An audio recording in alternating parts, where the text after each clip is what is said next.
Bonjour et bienvenue sur cette nouvelle vidéo, tournée au fin fond de ma campagne et de mon potager. Donc aujourd'hui, Léonard est en pleine forme, ils sont pas encore sortis, hein, donc c'est pour ça le râle. Donc je disais donc qu'aujourd'hui, le but pour moi, ça serait de créer une petite palissade en structure de bambou que j'ai été récupérer chez un particulier. Donc j'avais déjà fait un morceau dans mon bac, mais là je voudrais réagrandir pour pouvoir faire courir mes melons dessus. Bon, c'est parti. Quand il faut y aller. On va mettre les gants, hein, n'est-ce pas? Et puis on va attaquer tout ça. Alors les bambous sont quand même assez grands.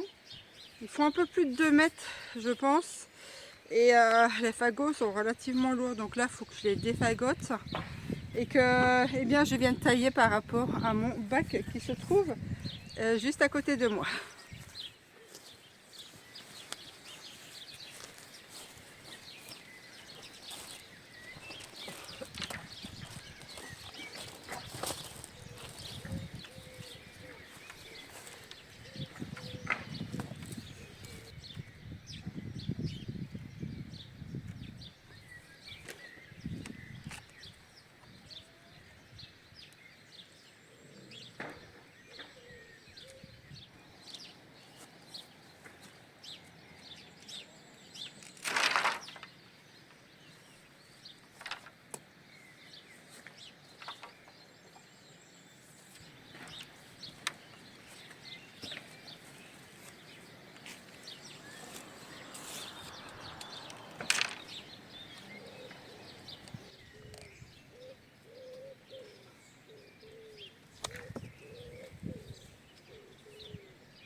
voilà, ça y est, j'ai terminé ma structure.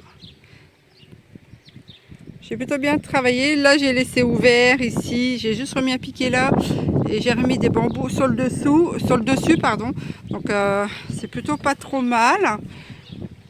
J'espère que mes melons pourront courir là. Je sais pas si je tresse ici avec du cordage entre les tiges de bambou. Je sais pas encore.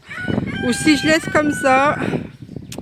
Bonne question. Pour l'instant, je pense que je vais laisser comme ça et puis ça s'accrochera facile. Ou alors je mets peut-être quelques cordages, un ou deux entre chaque segment. Je ne sais pas. Je verrai bien. Mais voilà dans l'ensemble, ce que ça donne pour celui-ci. À côté, je vais laisser comme ça. Ce sera déjà très bien. Là, il faut que je regarde l'heure qu'il est parce qu'il faut que je passe la tondeuse. Youpi, tralala, et je mettrai la tonte, enfin une partie de la tonte dans ce bac-là, je pense. Et je vais aussi essayer de planter mes fameux melons. Et puis ça sera déjà pas mal pour ce matin.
Ce bidule. Oh. Bon, je dois ranger ça.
Voilà ce que ça donne du haut. J'ai aussi, alors c'est derrière ça, nettoyer les fraisiers ici. J'ai retutoré les tomates là-bas. Là il faut que j'en mette bien le filet. Donc voilà pour l'instant. Alors, le travail touche à sa fin. Ici j'ai changé tout le filet. J'en ai mis un plus petit. Enfin, il est plus petit en hauteur et les mailles sont beaucoup plus petites. Donc j'ai changé jusque là-bas. J'ai essayé de bidouiller un truc pour le faire tenir sur le garde-corps. Ensuite j'ai passé la tondeuse de ce côté-ci. Alors les poules sont ravies puisqu'en fait quand je passe la tondeuse, ça envoie plein de petits insectes, ça les envoie valser et tout, ça découvre un petit peu le sol et du coup elles s'en donnent à cœur joie, elles grattent encore plus, elles me mangent tout ce qui traîne. Alors ça les aide en fait à farfouiller plutôt que dans les hauteurs. Alors les poules là sont redoutables contre les tiques. Je vous avoue que depuis que j'ai des poules, j'ai une invasion de tiques beaucoup moindre. Alors avant je tondais aussi cette partie là, mais j'avais toujours autant de tiques que là depuis qu'elles sont ici, j'en récolte quand même beaucoup moins. Ah j'ai la tondeuse qui se fait la balle. Ça va, qui a le saut qui est rentré le truc. Oui, le terrain est en pente, ça se voit pas trop, mais bon voilà. Alors ici ce que j'ai aussi fait, là j'ai rien fait encore, là j'ai nettoyé en dessous. J'ai remis comment ça s'appelle, des bâches en géotextile. Alors ça c'était vieux morceaux que j'ai retrouvés dans la cabane. Je les ai découpés, j'ai posé mes bacs dessus. Ça m'évitera d'avoir de l'herbe qui vienne ici. J'ai aussi là retutoré les tomates. Là où il y a les calendulas. Là-bas en fait il y avait des haricots mais ils n'ont pas poussé. J'ai désherbé un petit peu là, mais je finirai le reste plus tard. Ici, j'ai versé la tonte sur le deuxième espalier. Sans le vouloir, j'ai arraché, sans faire exprès, une tige de petits pois. Ici, il me manque 2 pieds de tomates, là-bas. Là, celle-ci, elle se fait grignoter. Celle-là, ça va à peu près. Celle-ci aussi. Celle-ci, elle s'est fait grignoter. Et en fait, il m'en manque 3 au final. 3 pieds de tomates ici. En dessous, là-bas, je ne sais pas encore. Il faut que j'aille voir, mais ce sera déjà bon pour aujourd'hui. Donc là, je vais vider encore le sac de la tondeuse. Le mettre dans le pot, là-bas, comme ça me fera un peu de compost. J'aurais dû enlever tout ça, mais là, ça y est, j'ai eu ma dose. Et ça sera déjà bon pour cette journée travail au potager. Donc voilà tout le travail abattu sur cette journée. Alors j'ai changé mes lunettes, puisque ça c'est les lunettes quand je travaille dehors. J'avais oublié de les changer ce matin. Voilà. Donc j'espère que ce petit tour de potager en ma compagnie vous aura plu. N'hésitez pas, si c'est le cas, de mettre un petit pouce bleu. Moi ça me motiverait encore plus. Et c'est toujours très appréciable de savoir que les gens apprécient ce que vous faites. Je vous souhaite une très bonne journée. Je vous dis à très bientôt pour un futur vlog potager. Au revoir.